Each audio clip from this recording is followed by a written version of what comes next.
Grupi i punës për riemërimin e rrugëve në komunën e Tetovës ka pranuar 1853 propozime, të ardhura përmes pyetësorit online, propozimeve të dorëzuara në arkivin e komunës së Tetovës dhe debateve publike.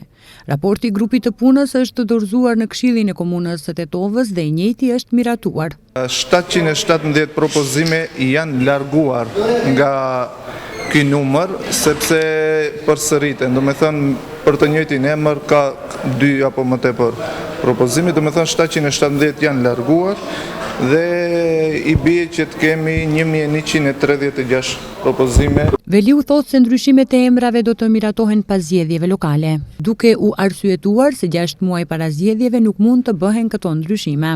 Meqense na kapi ai afati ligjor 6 mujor për të cilën jemi të obliguar që ta ndërpresim punën e komisionit, puna e filtrimit është duke u zhvilluar, presim që lista të jetë gati dhe puna e komisionit do të vazhdojë ashtu siç edhe ligji e cakton pas zhvillimit të zgjedhjeve lokale.